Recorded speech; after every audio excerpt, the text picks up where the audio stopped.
فیضان رضا فیضان رضا فیضان رضا ہم پر ہو سدا. اعوذ باللہ من الشیطان الرجیم بسم اللہ الرحمن الرحیم. خواتین و حضرات السلام علیکم ورحمۃ اللہ وبرکاتہ. مغفرتہ پروگرام احکام شریعت اور طہارت سے متعلقہ مسائل کے ساتھ ایک دفعہ پھر آپ کا میزبان آپ کی خدمت میں حاضر ہے. طہارت ایک وسیع موضوع ہے اور اس کے ذیلی بہت سے ٹاپکس ہیں، جن میں سے ایک ہم نے جو پہلا لیا تھا وہ پانی کے بارے میں تھا کہ کن پانیوں سے وضو کرنا جائز ہے اور کس پانی سے وضو یا غسل کرنا ناجائز ہوتا ہے. اس کے بعد ہم وضو پر آئے ہیں اور قرآن پاک کی آیت کی روشنی میں وضو کے 4 فرائض آپ کی خدمت میں ذکر کیے تھے. چہرہ دھونا، دونوں ہاتھوں کو کوہنیوں سمیت دھونا، دونوں پیروں کو ٹخنے سمیت دھونا اور سر کا مسح کرنا.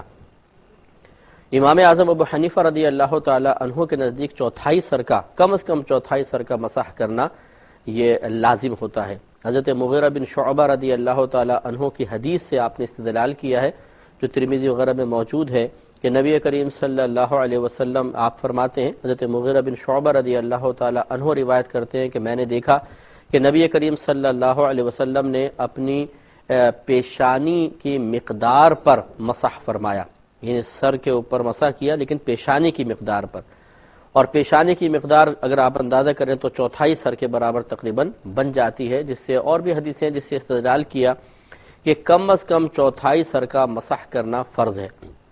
یاد رکھیں کہ فرض کی 2 قسمیں ہوتی ہیں، ایک فرض اعتقادی کہلاتا ہے، ایک فرض عملی کہلاتا ہے.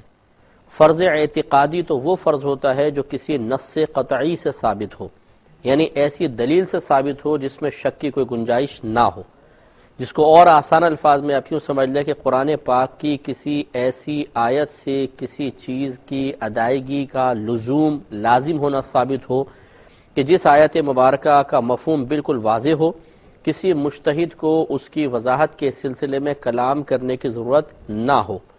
جسے اللہ تعالیٰ نے فرمایا وَامْسَحُوا بِرُؤُوسِكُمْ، اپنے سروں کا مسح کرو، بالکل واضح بات ہے، اس میں کوئی سمجھانے والی چیز نہیں ہے. تو اس سے معلوم ہوا کہ سر کا مسح کرنا تو فرض ہے، اس کا اعتقاد رکھنا لازم ہے، تو اس کو کہتے ہیں فرض اعتقادی.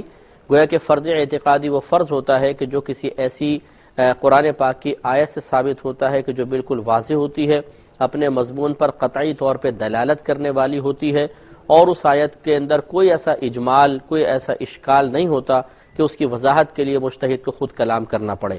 اس فرض اعتقادی کا انکار کرنا کفر ہوتا ہے اکثر صورتوں میں، بعض صورتوں میں نہیں بھی ہوتا لیکن اکثر صورتوں میں کفر ہوتا ہے، خصوصاً جب اس کا تعلق کسی ایسے مسئلے سے ہو کہ جس پر تمام علماء کرام متفق ہو گئے ہوں، تو پھر اس کے انکار کرنے والے کو کفر کہا جاتا ہے. اور فرض اعتقادی کا ترک کرنا یہ گناہ کبیرہ ہوتا. دوسرا فرض عملی ہوتا ہے. فرض عملی کا مطلب یہ ہوتا ہے کہ ایسی لازم چیز کہ اس کا لزوم قرآن کی کسی نص قطعی وغیرہ سے تو ثابت نہیں ہوتا، لیکن کوئی امام، کوئی مجتہد کی نگاہ یہ کہتی ہے، ان کی نظر، ان کی فکر یہ کہتی ہے کہ اگر اس عمل کو نہ کیا جائے تو عبادت ادا ہی نہیں ہوگی. گویا کہ نظر مجتہد میں اس فعل کا لزوم انتہائی ضروری ہوتا ہے، اس فعل کا وجود انتہائی ضروری ہوتا ہے کہ اگر یہ فعل نہیں ہوگا تو عبادت نہیں ہوگی. جیسے کہ امام اعظم رضی اللہ تعالی عنہ نے چوتھائی سر کے مسح کو لازم قرار دیا حدیث کی روشنی میں، تو گویا کہ مسح کرنا تو فرض ہے ہی ہے، اور چوتھائی سر کا مسح کرنا کم از کم ضروری ہے. گویا کہ مطلقاً مسح کرنا فرض اعتقادی میں داخل ہوگا، اور چوتھائی سر کا مسح کرنا چونکہ امام اعظم ابو حنیفہ رضی اللہ تعالی عنہ اپنے اجتہاد سے ثابت فرما رہے ہیں تو اس کو فرض عملی کہتے ہیں. تو گویا کہ امام اعظم ابو حنیفہ رضی اللہ تعالیٰ عنہ کے نزدیک اگر کوئی چوتھائی سر کا مسح نہیں کرے گا تو وہ عبادت یعنی وضو پورا ہی نہیں ہوگا. تو نظر مجتہد میں اگر کسی فعل کا وجود اتنا ضروری ہو کہ اگر اس فعل کو نہیں کریں گے تو اس عبادت کا وجود ہی باقی نہیں رہے گا، اسے کہتے ہیں فرض عملی. تو یہ فرض 2 طرح کے ہیں. تو مسح کے اندر اگر دیکھیں تو بغیر کسی کنڈیشن کے، بغیر کسی مقدار کے مطلقاً مسح کرنا یہ فرض اعتقادی میں آتا ہے. اور چوتھائی سر کا مسح چونکہ امام اعظم ابو حنیفہ رضی اللہ تعالی عنہ کا اجتہاد یہ کہتا ہے احادیث کی روشنی میں، دلیل اس سے بھی حدیثوں سے لی ہے، لیکن امام اعظم رضی اللہ تعالی عنہ کے نزدیک گویا کہ اگر چوتھائی سر کا مسح نہ ہو تو وضو کی عبادت ہی مکمل نہیں ہوتی ہے۔ تو چونکہ نظر مجتہد میں اس فعل کا وجود انتہائی ضروری اور لازم ہے، تو اس کو پھر ہم کہہ دیتے ہیں یہ فرض عملی ہے، اور فرض عملی کا انکار کرنا کفر نہیں ہوتا، نہ اس کا مطلب اس کا انکار کرنا کفر نہیں ہوتا، اگر کوئی کرے گا اور دلیل کے ساتھ باقاعدہ اگر کرے تو کوئی مسئلہ ہی نہیں ہے، گمراہی تک نہیں ہے۔ جیسے امام شافعی رحمۃ اللہ علیہ اس فرض عملی کو تسلیم نہیں کرتے ہیں، وہ ایک بال کا یا ایک روایت کے مطابق 3 بالوں کا مسح کو بھی کافی تصور فرماتے ہیں۔ لیکن اگر کوئی مطلب انادن بغضن بغیر کسی دلیل کے کرے تو ہم اس کو گمراہ کہہ سکتے ہیں۔ تو گویا کہ اب فرض جو ہے یہ جو ہم کہتے ہیں چوتھائی سر کا مسح کرنا فرض ہے، یہ فرض عملی میں شمار ہوگا۔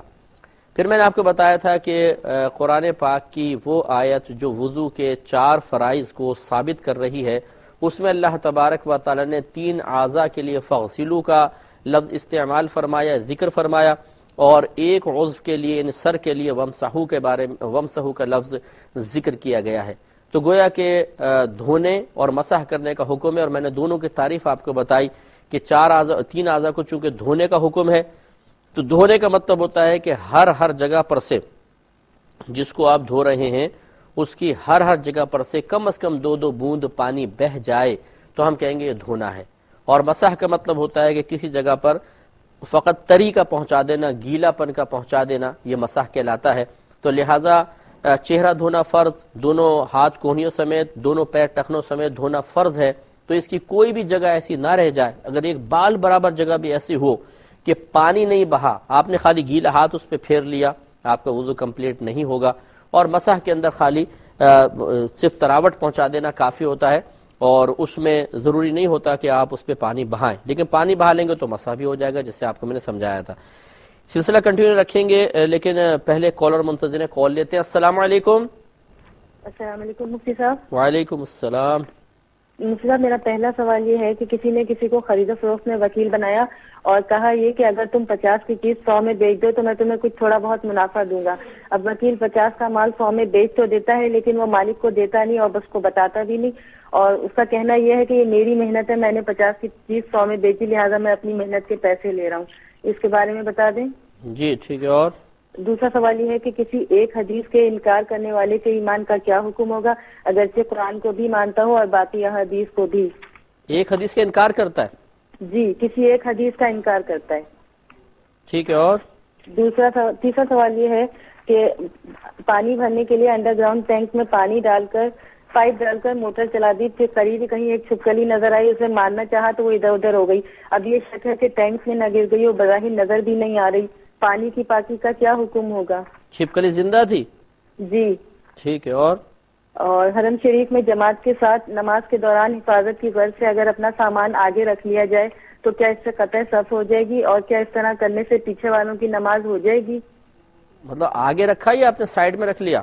نہیں، آگے رکھ لیا۔ ٹھیک ہے۔ اور بس شکریہ، السلام علیکم۔ وعلیکم السلام ورحمۃ اللہ۔ ایک اور کالر ہے۔ السلام علیکم۔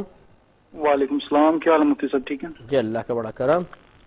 مفتی صاحب 2 سوالات ہیں میرے۔ جی میرے والدین کا جوائنٹ اکاؤنٹ تھا، مطلب والدہ اور والد صاحب کا بینک میں، جی تو والد صاحب کی ڈیتھ ہو چکی ہے، تو کیا اس ساری رقم کی مالک میری والدہ ہے یا اس میں سے اولاد کا بھی کچھ حق ہے؟ ٹھیک ہے۔ اور دوسرا سوال میرا یہ ہے کہ میرے والد صاحب کے نام پہ کچھ مکانات ہیں، ان کا کرایہ والدہ وصول کر رہی ہیں، کیا یہ ٹھیک ہے یا اس میں بھی اولاد کا حق ہے؟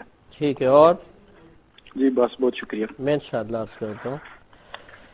تو آپ کے خدمت میں عرض کر رہے تھے وضو کے بارے میں، تو وضو کا میں طریقہ تھوڑا سا عرض کرتا ہوں۔ پہلے اس کے بارے میں شروع میں ایک بات یہ سمجھ لیجئے کہ پانی سے طہارت حاصل کرنے کے سلسلے میں نیت ضروری نہیں ہے۔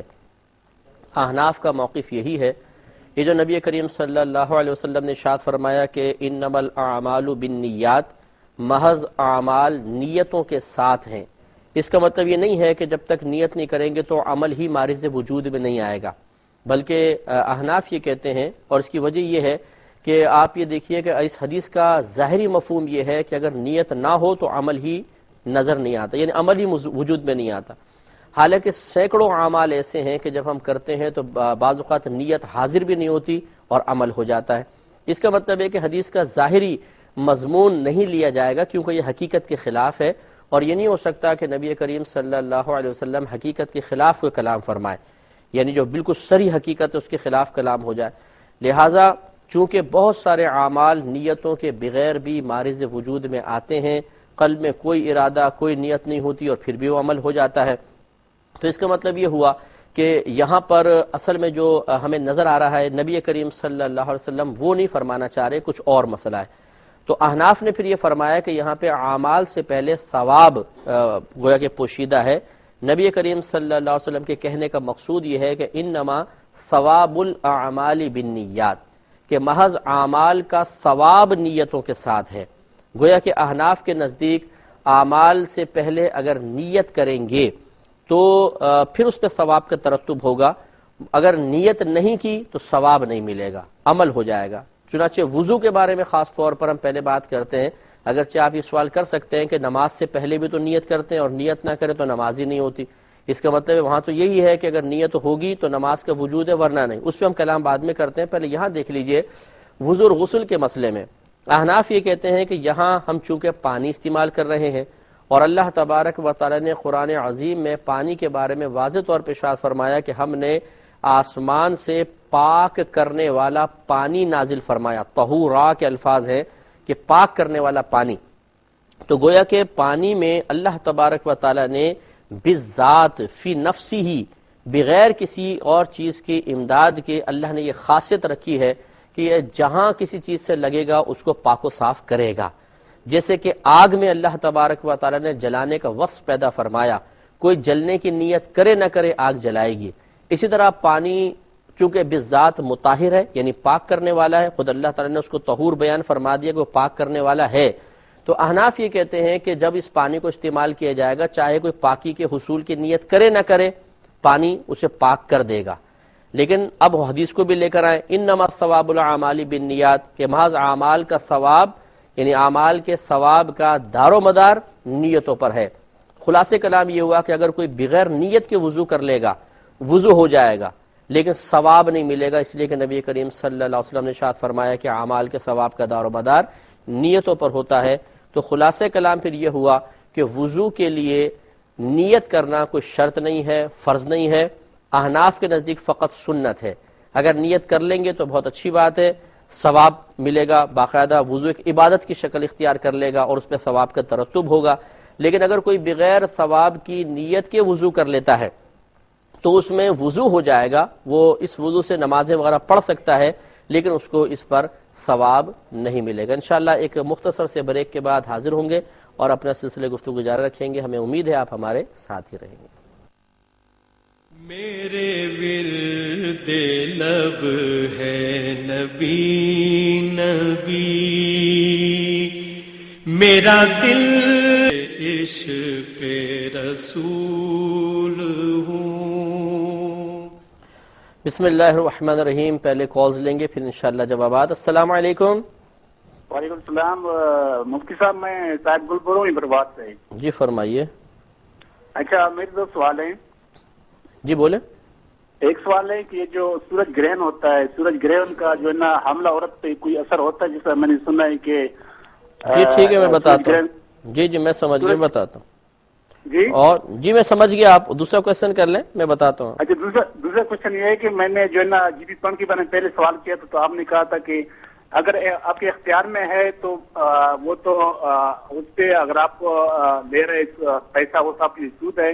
اگر آپ کے اختیار میں نہیں ہے، حکومت والے ڈائریکٹ کٹوا رہے ہیں تو وہ آپ کے لیے حرام نہیں ہے. ابھی جو میرے اکاؤنٹ میں مثلا میں 500 حد مقرر ہے، میں 1000 کرا رہا ہوں نا، جی تو اس پہ جو سود میرے اکاؤنٹ میں ٹرانسفر ہو گیا وہ سود میں کس کو دے سکتا ہوں؟ خود تو نہیں کہا، میں بچوں کو کھلاؤں گا، لیکن یہ ہے کہ میں غریب کو اگر دے سکتا ہوں تو اس کے ساتھ میرا رشتہ کیا ہو سکتا ہے، کس کے رشتہ دار کو میں دے سکتا ہوں؟ ٹھیک ہے میں بتاتا ہوں انشاءاللہ. اور یہ ذرا تفصیل سے بتا دیجیے. جی میں انشاءاللہ.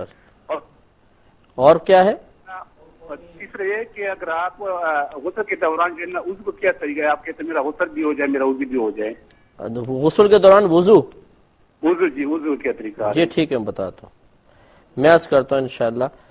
تو بس یہ تھوڑا سے میں ایک بات کمپلیٹ کرتے ہیں، پھر ہم جوابات کی طرف آتے ہیں. کہ میں نے آپ کی خدمت میں عرض کیا کہ جب اگر ہم وضو کرنا چاہتے ہیں تو پہلے ہمیں وضو کی نیت کر لینی چاہیے.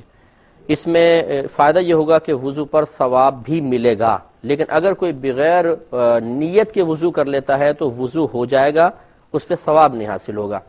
اور آپ کو پتہ ہے کہ نیت دل کے پختہ ارادے کو کہتے ہیں، زبان سے کہنا ضروری نہیں ہوتا. آپ دل میں فقط ارادہ کر لیں میں وضو کی نیت کرتا ہوں، مطلب میں اللہ تعالیٰ کے لیے وضو کی نیت کرتا ہوں، یا یہ نیت کر لیں کہ میں نماز کو اپنے لیے جائز کرنے کے لیے وضو کرتا ہوں، کیونکہ نماز وضو کے بغیر جائز نہیں ہوتی ہے.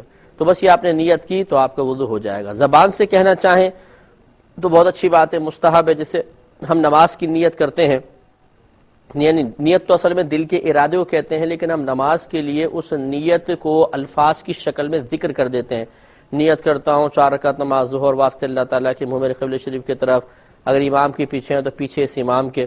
اسی طریقے سے آپ وضو کے لیے بھی زبان سے کہہ سکتے ہیں، اگرچہ یہ ہمارے ہاں معروف نہیں ہے، لیکن مستحب ہے، افضل ہے کہ زبان سے کہیں اللہ تعالیٰ میں تیری رضا کی خاطر وضو کرتا ہوں، اور پھر شروع ہو جائے.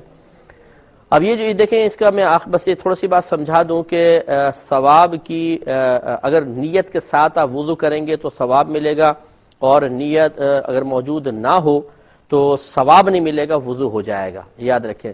تو اس کی ایک مثال دیکھیں کہ مثال کے طور پر ایک شخص بارش میں نہا رہا ہے اور اس کے تمام اعضاء وضو پر اچھی طرح پانی بہہ گیا ہے، پاؤں بھی اچھی طرح دھل گئے، ہاتھ اور چہرہ. ناک میں پانی چڑھانا کلی کرنا تو سنت کریمہ تھا، اگر وہ رہ بھی گئی کوئی بات نہیں، لیکن چاروں اعضاء وضو پر اچھی طرح پانی بہہ گیا، لیکن وہ صرف بارش میں نہا رہا تھا، بس اس کا ارادہ وضو کرنے کا نہیں تھا، وضو ہو جائے گا، لیکن اس پہ ثواب کا ترتب نہیں ہوگا. ہاں اگر وہ بارش میں نہاتے نہاتے وضو کی نیت کر لے تو اس کو انشاءاللہ ثواب بھی ملے گا. اسی طرح آپ سمندر پہ گئے، آپ نہا رہے ہیں سمندر میں پانی میں، تو سمندر کے پانی میں جانے کے بعد اگر آپ اعضاء وضو پر پانی آپ کے بہہ جاتا ہے، وضو ہو جائے گا، چاہے آپ صرف نہانے کے قصد و ارادے سے گئے تھے، وضو کی نیت نہیں تھی. تو خلاصہ کلام یہ ہے کہ اگر انسان کسی بھی طریقے سے پاک و صاف پانی کو اعضاء وضو پر بہا دیتا ہے، وضو ہو جاتا ہے. اب اگر نیت پہلے موجود تھی تو ثواب بھی ملے گا، نیت پہلے موجود نہیں تھی تو ثواب حاصل نہیں ہوگا. جوابات کی طرف آتے ہیں. پچھلے پروگرام کے 2 کویسچنز رہتے تھے. ایک پوچھا تھا کہ بعض لوگ سنت پڑھتے ہیں نوافل چھوڑ دیتے ہیں، کیا یہ صحیح ہے؟ دیکھیں نوافل ہوتے ہی زائد شے کو نوافل کہتے ہیں، نفل کہتے ہیں، اور اس میں انسان کو مکمل طور پہ قدرت و اختیار دیا گیا ہے، چاہے تو پڑھے اور چاہے تو بلا عذر چھوڑ دے. نفل ایک ایسی عبادت ہے کہ اس کے چھوڑنے پر شریعت اسے ناپسند بھی نہیں فرماتی ہے. کریں گے تو بہت اچھی بات ہے، نہیں کریں کوئی گناہ نہیں ہے، کوئی شریعت اس کو ناپسند نہیں کرتی ہے. تو لہذا اگر موقع ہے اور پڑھ بھی سکتے ہوں تو بہت اچھی بات ہے، پڑھیں. نہ پڑھنا چاہیں تو بالکل اس کو چھوڑ سکتے ہیں، اس میں کوئی وبال نہیں ہے. دوسرا انہوں نے ایک فرمایا کہ بعض لوگ ایسے ہیں جو فجر تو کھڑے ہو کر پڑھ لیتے ہیں اور باقی نمازیں کرسی پہ بیٹھ کے، جیسے مسجد میں کرسیاں ہوتی ہیں اس پہ بیٹھ کے پڑھتے ہیں، کیا یہ صحیح ہے؟ دیکھیں ایسے لوگوں کا فجر کی نماز کھڑے ہو کر باقاعدہ ادا کرنا یہ ثابت کرتا ہے کہ بقیہ نمازوں میں بھی وہ کھڑے ہو سکتے ہیں. اگر واقعی یہ صورتحال ہے کہ مرض ایسا ہے کہ اگر ہمت کر کے کھڑے ہو کر نماز پڑھنا چاہیں تو پڑھ سکتے ہیں، تو بلا عذر کرسی پر بیٹھ کر نماز نہیں ہوگی. اور پچھلے پروگرام میں ہماری اس پہ گفتگو ہوئی تھی کہ اب یہ ایک فیشن سا بن گیا ہے، ذرا سا کوئی مطلب اس کے ٹانگ میں درد ہوگا وہ کرسی پہ آ کے بیٹھ کے نماز شروع کر دیتا ہے. ویسے روڈوں پہ گھومتے رہیں گے، چلتے رہیں گے، پھرتے رہیں گے، ادھر سے ادھر جا رہے ہیں، لیکن جب مسجد میں آئیں گے تو کرسی پہ بیٹھ کے نماز ادا کرتے ہیں. تو یاد رکھیے کہ فرائض ہوں یا واجبات، یعنی فرض نماز یا وتر جیسے واجب ہیں، یہ بلا عذر بیٹھ کر نہیں ہو سکتے. اگر کھڑے ہو کر پڑھ سکتے ہیں اور اس کھڑے ہونے میں کوئی درد شدید وغیرہ نہیں ہوتا یا وضو ٹوٹنے والا کوئی معاملہ نہیں ہوتا، جیسے بعض لوگ کھڑے ہو کے پڑھیں تو قطرات آنے لگ جاتے ہیں، بیٹھ کے پڑھیں تو نہیں آتے، اس قسم کا کوئی عذر بھی نہیں ہے، تو پھر کھڑے ہو کر پڑھنا فرض ہے. پھر یہ نہیں کہ چھوٹا موٹا عذر کو بنیاد بنا کر بیٹھ کے انسان پڑھ رہا ہے، تو اس پہ ضرور توجہ کریں. لیکن پھر بھی ہمیں کسی پر بدگمانی کرنے کی ضرورت نہیں ہے. جو شخص بیٹھ کے پڑھ رہا ہے وہ خود اپنے بارے میں غور و تفکر کرے کہ میں کیا کر رہا ہوں، صحیح کر رہا ہوں یا غلط کر رہا ہوں. یہ نہیں کہ ہم دوسروں کا محاسبہ کرنا شروع کر دیں اور اس کی کسی حالت کو دیکھ کر ہم یہ فیصلہ کریں کہ ویسے تو بھاگتے دوڑتے پھرتے ہیں اور دیکھو آ کے بیٹھ گئے. یہ تو میں صرف ان لوگوں کو سمجھانا چاہتا ہوں کہ جو اس طرح کر رہے ہیں، کیونکہ ہمیں نہیں معلوم کہ کس کی کیا کیفیت ہے. ہو سکتا ہے کہ وہ چل پھر لیتا ہو، لیکن جب وہ نماز کے لیے کھڑا ہوتا ہے تو وہ چلتا پھرتا بھی بڑی دقت کے ساتھ ہے. نماز میں آتا ہے تو چلنے پھرنے میں تو کوئی شرع رعایت کا پہلو ہے ہی نہیں، نماز میں شرع رعایت کا پہلو تو اس سے فائدہ اٹھا کے بیٹھ کے پڑھ لیتا ہے۔ خلاصہ کلام یہ کہ جس کے ساتھ معاملہ ہوتا ہے وہی زیادہ اپنی مجبوری کو بہتر سمجھتا ہے، تو ہمیں کسی پر بدگمانی نہیں کرنی، کسی کا محاسبہ کرنے کی کوشش نہیں کرنی۔ ہاں بس اگر ہمارے ساتھ یہ معاملہ ہے تو دیانتدارانہ طور پہ غور کر لیں، کھڑے ہو کر پڑھ سکتے ہیں تو بلا عذر بیٹھ کے نماز فرض ادا نہیں ہوگی۔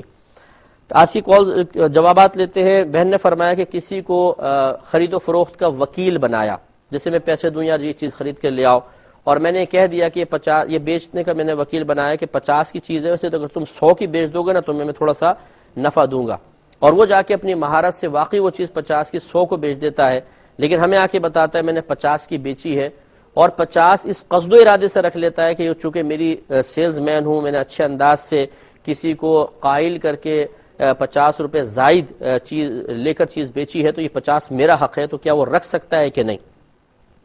دیکھیے مسئلہ یہ ہے کہ جب ہم کسی کو وکیل بناتے ہیں تو وہ شے کا مالک نہیں ہو جاتا، بلکہ وکیل اگر خرید رہا ہے یا بیچ رہا ہے تو اپنے موکل کی طرف سے خریدتا ہے، موکل کی طرف سے بیچتا ہے۔ موکل جو وکیل بنانے والا ہے، تو گویا کہ اس کی نہ چیز تھی نہ اسے اس کا حق تھا کہ وہ اس کا پیسہ رکھتا۔ اگر وہ واقعی اتنا ماہر ہے اور وہ نہیں چاہتا کہ مجھے کم پہ رکھا جائے تو صاف منع کرے، پہلے طے کرے، لیکن جب طے نہیں کرتا 50 روپے کی چیز 100 روپے میں بیچتا ہے تو گویا کہ یہ مالک کا ہی حق ہے، کیونکہ 50 میں بیچتا تب بھی یہ چیز کا بدلہ تھا، اگر 100 روپے میں بیچا تب بھی یہ 100 روپے اس چیز کا عوض ہے، چیز کا ہی بدلہ ہے۔ یہ الگ بات ہے کہ اس نے اپنی مہارت سے ٹھیک ہے 50 زائد میں بیچ دیا، لیکن یہ موکل کا حق ہے کہ پورے کے پورے 100 روپے لا کر دے۔ اگر وہ اس میں سے 50 روپے اپنی مہارت کے کاٹ لے گا تو اس مہارت کا جواب اسے بڑی مہارت کے ساتھ پھر میدان معاشر میں دینا پڑے گا، اور وہاں کوئی مہارت کام نہیں آئے گی۔ اس لیے اس قسم کے جو پیسے دبائے ہوں واپس کیے جائیں۔ اور ضمناً اس میں ایک مسئلہ میں عرض کر دیتا ہوں کہ بعض لوگ جیسے مثال کے طور پہ انٹرویو وغیرہ دینے جاتے ہیں، قابلیت بڑی زبردست ہے، انٹرویو لینے والے کہتے ہیں یا جو کوئی بھی کمپنی ہے، کوئی بھی ادارہ ہے، آفس وغیرہ ہے، وہ کہتا ہے کہ جی ہم آپ کو اس کی سیلری مثال کے طور پہ 25,000 روپے دیں گے۔ اب وہ اپنی قابلیت کا اندازہ کر کے سوچتا ہے کہ مجھے ملنے چاہیے 40,000، وہ 25,000 پہ ڈن تو کر دیتا ہے کیونکہ بھئی نوکری ملنا بڑا مشکل ہے، لیکن پھر بعد میں وہ ادھر ادھر سے کمپنی میں ہاتھ مار کے 40,000 پورے کرتا ہے، اور یہ کہتا ہے کہ جی میں نے چونکہ میری قابلیت زیادہ ہے اس لیے میں پورے اپنے 40,000 کر رہا ہوں۔ اس قسم کے بھائیوں کو چونکہ ریلیٹڈ مسئلہ تو میں عرض کر دیتا ہوں کہ یاد رکھیں جتنے پر سیلری جتنے طے ہوئی ہے اس سے 1 پیسہ بھی زیادہ لینا اس کے لیے حرام ہوگا۔ اگر وہ سمجھتا ہے کہ میری 40,000 کی قابلیت ہے تو پھر وہ پہلے طے کرتا، اگر طے 25,000 کیا ہے اور آفس والے اس کو اس کی قابلیت سے کم یہ 25,000 دے رہے ہیں تو بہرحال چونکہ رضامندی کا اظہار کر دیا تو اس سے زیادہ لینا اس کے لیے شرعاً جائز نہیں ہے۔ اگر کوئی ناجائز ذریعہ اختیار کر کے اپنی تنخواہ بڑھائے گا مالکان کی اجازت کے بغیر تو وہ گنہگار ہوگا، اس میں ضرور خیال رکھا جائے۔ ایک کالر ہمارے ساتھ ہیں، پہلے کال لیتے ہیں۔ السلام علیکم۔ السلام علیکم جی، ایک اور کال لے لیتے ہیں۔ السلام علیکم۔ السلام علیکم انکل۔ وعلیکم السلام۔ جی میں کراچی سے عائشہ بات کر رہی ہوں۔ انکل آپ کیسے، خیریت سے؟ اللہ کا بڑا کرم۔ جی میرے 3-4 سوالات ہیں۔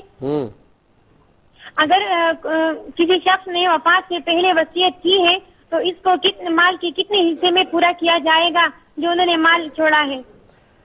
موت سے پہلے وصیت کی تھی؟ جی جی ٹھیک ہے۔ اور قصاص فرض ہے یا واجب؟ کیا چیز؟ قصاص۔ قصاص؟ قصاص جی جی قصاص۔ اچھا فرض ہے یا واجب؟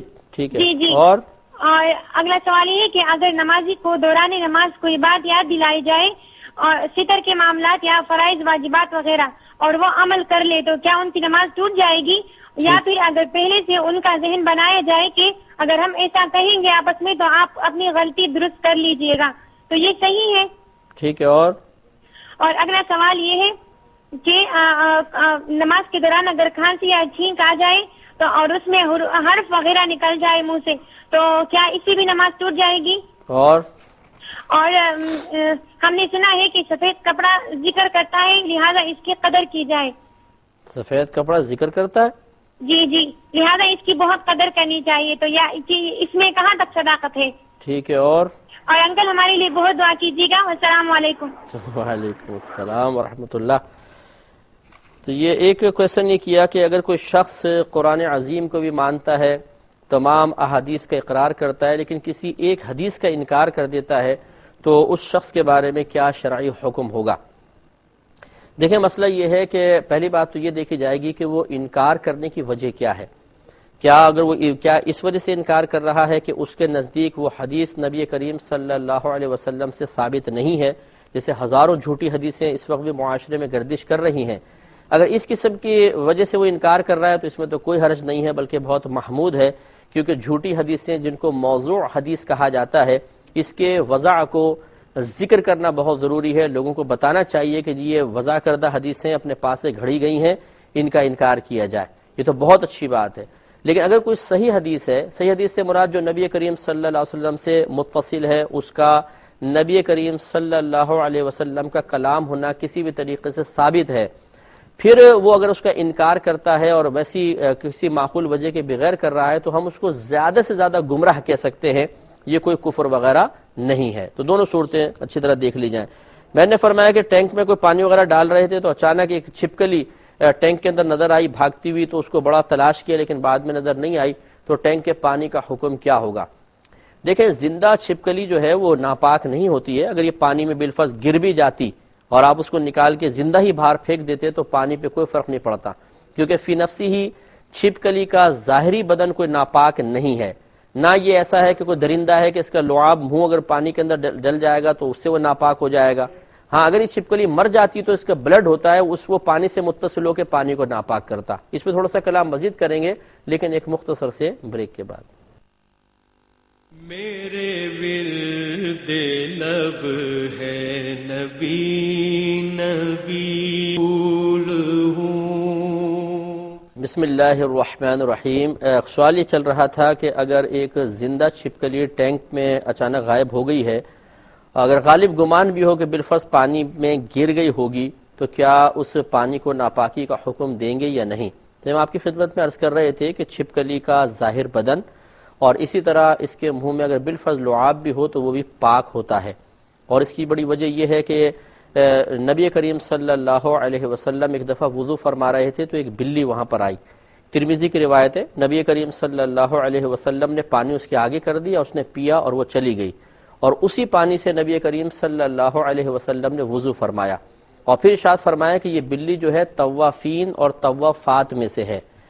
طوافین طوافات اسے کہتے ہیں جو بار بار چکر لگانے والے ہوں. جیسے طواف میں ہم چکر لگاتے ہیں، تو گویا کہ نبی کریم صلی اللہ علیہ وسلم نے اس بلی کے جھوٹے کے پاک ہونے کی علت خود ذکر کر دی کہ چونکہ بلی بار بار گھر میں چکر لگاتی ہے، اگر اس کے جھوٹے کو ناپاک قرار دے دیا جائے تو یہ کبھی دودھ میں منہ ڈالے گی، کبھی پانی میں منہ ڈالے گی، تو پانی کو بھی بہانا، پھر برتن کو پاک کرنا، بار بار پاک کرنا لازم آئے گا، اور اس سے لوگ شدید حرج میں مبتلا ہو جائیں گے. لہٰذا بلی کا جھوٹا پاک ہے. اس سے فقہائے اسلام نے پھر یہ علت نکال لی کہ طوافین اور طوافات والی علت جس بھی جانور میں پائی جائے گی اس کے جھوٹے کو پاک قرار دے دیں گے. لیکن کتے کے بارے میں چونکہ نص قطعی نبی کریم صلی اللہ علیہ وسلم کی طرف سے آ گئی، تو یہ نہیں کہ گھر کا پالتو کتا ہے جی بار بار کمروں میں آتا ہے جاتا ہے تو اس کے جھوٹے کو بھی پاک قرار دے دیا جائے، وہ ایک الگ مسئلہ ہے.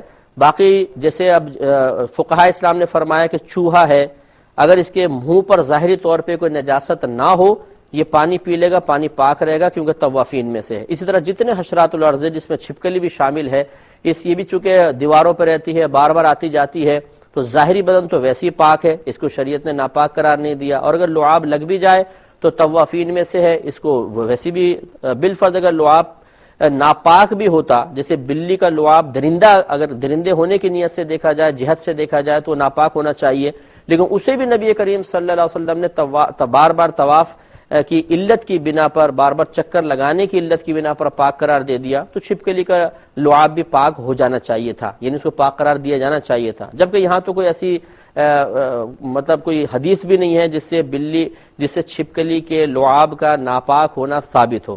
خلاصے کلام یہ ہے کہ نہ اس کا لعاب ناپاک، نہ ظاہری بدن ناپاک، تو یہ پانی بھی پاک رہے گا. ہاں اگر یہ مر گئی، ٹینک میں گر کر پھول گئی، تو پھر چونکہ مرنے کے بعد جو جسم میں ایک مدافعاتی نظام ہوتا ہے کہ وہ پانی کو اندر جانے سے روکتا ہے، وہ ختم ہو جاتا ہے تو پانی اندر تک پہنچتا ہے، اور پھر جسم میں جو بلڈ موجود ہوتا ہے اس سے یہ متصل ہوتا ہے پانی، اور اس خون کی وجہ سے وہ ناپاکی اس پانی کے ساتھ اندر سرایت کر جاتی ہے گویا کہ، تو اگر چھپکلی مر گئی بعد میں دیکھا کہ مری بھی ملی ہے تو اس پانی کو ناپاک قرار دیں گے، لیکن جب تک وہ چھپکلی زندہ ہے، آپ نے نہیں مرتے ہوئے دیکھی یا گر گئی اور آپ نے نکال کے پھینک دیا، وہ مری نہیں تھی، پانی پاک رہے گا۔ بہن نے فرمایا کہ اگر حرمین میں نماز پڑھ رہے ہیں جماعت کے ساتھ اور سامان اپنے سامنے رکھ دیا تو کیا ایسا کرنا درست ہے کہ کوئی اٹھا کے لے جائے؟ اس بات کے اندیشے کے پیش نظر اور اس سے قطع صف لازم آئے تو کیا حکم ہوگا؟ دیکھیں، سامنے رکھنا اگر ایسا ہے کہ اگلی صف کے اندر رکھ دیا آپ نے تو پھر تو یہ مناسب نہیں ہے، کیونکہ واقعی اس سے اگلی صف نہیں بن سکے گی۔ اور اگر ایسا آپ نے رکھا ہے اپنے درمیان کہ آپ اگر سجدہ کریں تو وہ سامان کی اتنی اونچائی نہیں ہے کہ آپ کے سجدے سے مانے ہو، اور سامنے آپ کا رکھا ہوا ہے، سامنے والی صف متاثر نہیں ہو رہی، تو پھر اس میں کوئی حرج بھی نہیں ہے۔ لیکن بہتر، افضل اور اولا صورت یہی ہے کہ آپ جب نماز کا وقت ہونے والا ہے، آپ کو پتہ ہے، تو اس سے پہلے وہ سامان کسی ایسے محفوظ مقام پہ رکھیں کہ بعد میں آپ کو مل بھی سکے اور یہ درمیان میں اس قسم کی مداخلتیں نہ ہوں۔ بہرحال آپ کو تفصیل بتائی کہ سامنے والی صف میں رکھنا مناسب نہیں ہے، بلکہ قطع صف ہوگی تو پھر اس میں گرفت بھی ہے، اور اپنے سامنے رکھ سکتے ہیں۔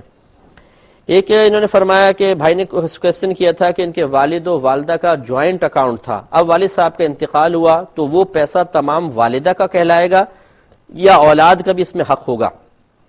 دیکھیں، سب سے پہلے یہ فیصلہ کرنا ضروری ہے، اور یقینی سی بات ہے کہ یہ فیصلہ آپ کی والدہ ہی کریں گی کہ اس میں کیا تمام پیسہ والد کا تھا، صرف والدہ کو سائن کی اتھارٹی دی گئی تھی، یا اس میں والدہ کا بھی کوئی حصہ تھا۔ اگر تو والدہ کا حصہ تھا تو جتنا والدہ کا ہے اس میں تو اولاد کا حق نہیں ہے، کیونکہ ابھی والدہ زندہ ہیں، اور جتنا والد کا تھا بعض یا کل، اس میں یقیناً آپ کی والدہ کا بھی حق ہے اور اولاد کا بھی ہے۔ خالی جوائنٹ اکاؤنٹ ہونے سے کوئی آدمی بقیہ مال کا مالک نہیں بن جاتا۔ جیسے ہی آپ کے والد صاحب کا وصال ہوا ہے، اس مال کی تقسیم اب کسی کی مرضی پر موقوف نہیں ہے، بلکہ اللہ تبارک و تعالی نے اس کا تمام معاملہ قرآن میں یا پھر احادیث مبارکہ میں ذکر ہو چکا ہے، اس کے مطابق وہ تقسیم ہوگی۔ لہذا والد صاحب اگر فوت ہوئے ہیں اور آپ اولاد موجود ہیں تو آپ کی والدہ کو اس مال کا 8واں حصہ ملے گا، باقی تمام کا تمام جو ہے پھر وہ اولاد میں تقسیم ہوگا۔ اگر آپ کی والدہ اس کل مال کو اپنا مال کہہ کر قابض ہو گئی ہیں تو وہ گناہ کبیرہ کی مرتکب ہیں، جبکہ آپ لوگ اس کا مطالبہ کر رہے ہوں۔ اگر آپ لوگ ورثاء خاموش ہو جائیں، تقسیم کا مطالبہ نہ کریں، تب بھی افضل اور اولا تو یہی ہے کہ والدہ فوراً وہ مال آپ کے حوالے کریں، لیکن بہرحال اب تاخیر میں گناہگار نہیں ہوں گی۔ لیکن اگر ایک وارث بھی مطالبہ کر رہا ہے کہ جی میری وراثت مجھے دی جائے، تو نہ یہ کوئی بدتمیزی ہے، نہ کوئی بے ادبی ہے، نہ ماں کی کوئی نافرمانی ہے، بلکہ یہ تو عین قرآن اور حدیث کے فرمان پر عمل پیرا ہونے کی ایک صورت ہے۔ اس صورت میں والدہ اگر برا مانیں گی یا اس تقسیم میں ڈیلے کریں گی تو والدہ گناہگار ہوں گی، یہ اچھی طرح یاد رکھیں۔ دوسرے انہوں نے فرمایا کہ کچھ مکانات ہیں جن کا کرایہ آتا ہے، کیا وہ والدہ کا حق ہے یا اس میں بھی اولاد کا حق ہے؟ مسئلہ یہ ہے کہ وہ مکانات ہیں کس کے؟ اگر تو آپ کے والد کے مکانات تھے تو یقینی سی بات ہے کہ ان مکانات کے ایک ایک جز میں جس طرح والدہ کا حق ہے، اسی طرح اولاد کا بھی ہے۔ شرعی تقسیم کے مطابق، شرعی طریقے کے مطابق وہ مکانات تقسیم ہوں گے۔ اگر مکانات ابھی نہیں بیچ رہے، اسے جو کرایہ آ رہا ہے اسے شرعی طریقے سے ہی تقسیم کریں، جتنا والدہ کا حق بنتا ہے والدہ کو دیں، جتنا اولاد کا حق بنتا ہے اولاد کو ملے گا۔ اور اگر وہ مکان بالفرض آپ کے والد صاحب اپنی زندگی میں آپ کی والدہ کے نام کر گئے تھے، ان کو دے دیا تھا قبضے میں، تو پھر وہ والدہ کا ہے، پھر اس میں بھی آپ کا حق نہیں ہے، والدہ کا وصال ہوگا تو آپ کا حق بنے گا۔ تو اگر وہ والد صاحب کے ہیں تو بالکل اس میں اولاد کو مطالبے کا حق حاصل ہے کہ یہ مکان بھی ہمیں تقسیم کر کے دیے جائیں۔ اس میں بھی اگر والدہ ناراضگی کا اظہار کریں یا تقسیم میں دیر کریں گی تو گناہگار ہوں گی۔ بھائی نے مزید کوشچن کیا کہ یہ جو سورج گرہن ہوتا ہے، اس میں کہتے ہیں کہ جو بہن حاملہ ہے وہ لوہے کو ہاتھ نہ لگائیں، وہ سورج کی طرف نہ دیکھیں ورنہ بچے پہ کوئی سائیڈ ایفیکٹ پڑتا ہے، کیا یہ صحیح ہے؟ دیکھیں، شریعت تو اس بارے میں بالکل خاموش ہے۔ شریعت اس قسم کے تمام توہمات کا انکار کرتی ہے۔ دنیا میں کچھ چیزیں سبب بن سکتی ہیں، لیکن وہ اللہ تبارک و تعالیٰ کی مرضی کے تابع ہیں۔ اللہ تعالیٰ کسی بچے کو اپاہج پیدا فرمانا چاہے تو کوئی نہ کوئی چیز سبب بن جائے گی، وہ اپاہج ہوگا۔ اگر اللہ تبارک و تعالیٰ نہ چاہے تو کوئی چیز اثر انداز نہیں ہو سکتی۔ بہرحال سورج گرہن کا مسئلہ ایسا نہیں ہے کہ اس سے کوئی شریعت کی میں بات کر رہا ہوں کہ والدہ کے بچے کے ماں کے پیٹ میں جو بچہ موجود ہے اس پہ کوئی سائیڈ ایفیکٹ ہو۔ ہاں یہ ضرور ہے، ہم اکثر یہ مشورہ دیتے ہیں کہ جو باتیں بہت زیادہ مشہور ہو جاتی ہیں اگر آپ یہ سمجھتے ہیں کہ ان باتوں کے تقاضے کے مطابق عمل کرنا شرعی طور پہ ممنوع نہیں ہے تو پھر عام قسم کے لوگوں کو اس کے خلاف کرنے کی طرف مجبور نہ کریں. مثال کے طور پہ یہ معروف ہو گیا جی جو عورت اگر سورج گرہن کے ٹائم میں لوہے کو ہاتھ لگائے گی بچہ عیب دار پیدا ہوگا مثلا مثال کے طور پر. اب اگر عورت لوہے کو ہاتھ نہیں لگاتی تو شریعت نے کوئی حکم تو نہیں دیا کہ اس حالت میں لوہے کو ضرور ہاتھ لگاؤ. تو اس کا مطلب ہے کسی شرعی طور پہ ممنوع چیز کا ارتکاب لازم نہیں آ رہا.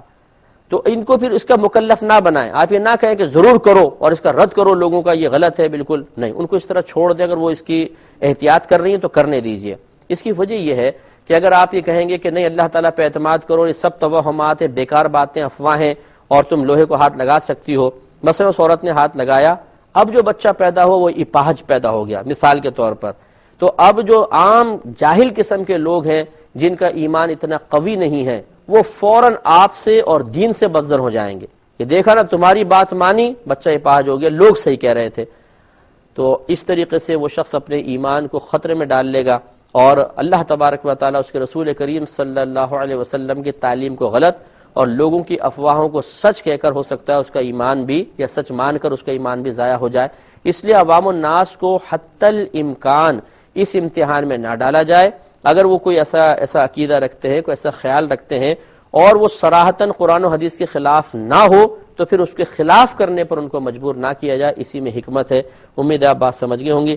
بھائی نے فرمایا کہ ان کا جو پیسہ تھا وہ ان کی مرضی سے کچھ بطور قرض رکھا گیا اور اس پر کچھ سود ان کے اکاؤنٹ میں ٹرانسفر کر دیا گیا ہے. تو یہ پوچھ رہے ہیں کہ اس سود کا کیا کیا جائے. دیکھیں پہلی بات تو یہ ہے کہ سود لینا بھی حرام ہے اور سود دینا بھی حرام ہے. تو اس کی روشنی میں تو یہ حکم ہونا چاہیے کہ آپ اس سود کو نہ لیں کیونکہ اس کا لینا بھی حرام ہے. چاہے بعد میں آپ کسی غریب کو دے دیں لیکن لینا ہی حرام ہے. لیکن اب یہاں دو چیزیں ہیں. اگر آپ سود کو لیتے ہیں حرام فعل کا ارتکاب ہوتا ہے، اور سودی پیسہ اکاؤنٹ میں چھوڑ دیتے ہیں کہ میں نہیں لیتا ہوں تو وہ کوئی ایسا تو نہیں ہے کہ وہ کسی نیک کام میں صرف ہوگا، وہ کسی نہ کسی سودی کام میں لگ جائے گا اور اس سے اور زیادہ سودی معاملات ہوں گے. دو یہاں پر ضرر جمع ہو گئے.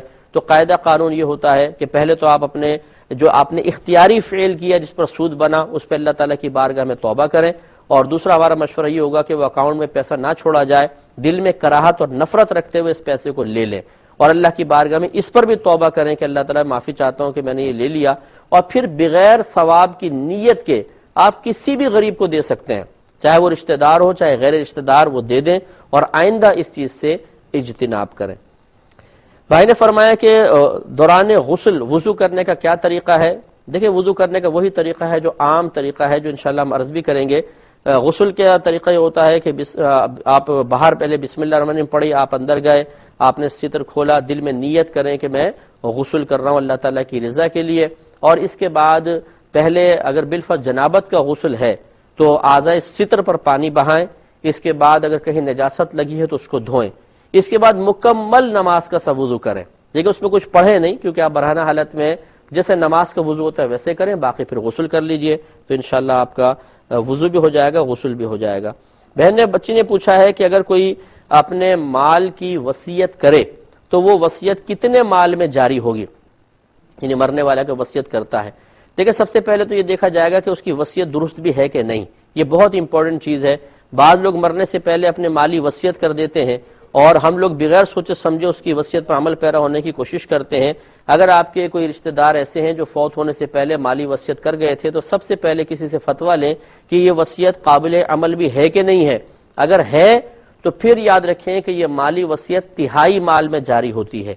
یعنی مثال کے طور پہ وہ 3 لاکھ چھوڑ کر مرے ہیں اور انہوں نے وصیت کی ہے مسجد میں کچھ مال دے دینا، تو 1 لاکھ گویا کہ مسجد میں دینا ہوگا، 2 لاکھ ورثاء کا یا دیگر جو معاملات ہیں وہ پورے کیے جائیں گے. اب یہ کچھ کویسچنز آپ کے رہ گئے ہیں، ٹائم بڑا کلوز ہے تو میں معذرت چاہتا ہوں کہ میں ان کے جوابات فی الحال نہیں دے سکوں گا. انشاءاللہ جمعرات کو پاکستان اسٹینڈرڈ ٹائم کے مطابق 7:30 سے 8:30 دوبارہ ہمارا پروگرام ہوگا. اس میں پہلے آپ کے جوابات انشاءاللہ شامل پروگرام کیے جائیں گے، پھر مزید کویسچنز کے جواب ہوں گے. اس وقت تک کے لیے اپنے میزبان کو، ہماری کیو ٹی وی کی پوری ٹیم کو اجازت مرحمت فرمائیں. آپ ہمارے لیے دعا کیجئے، ہم آپ کے لیے دعا گو ہیں کہ اللہ تبارک و تعالی آپ کو ہر قسم کی ناگہانی آفت سے محفوظ رکھے. آمین. وآخر دعوانا ان الحمدللہ رب العالمین. میرے ورد لب ہے نبی نبی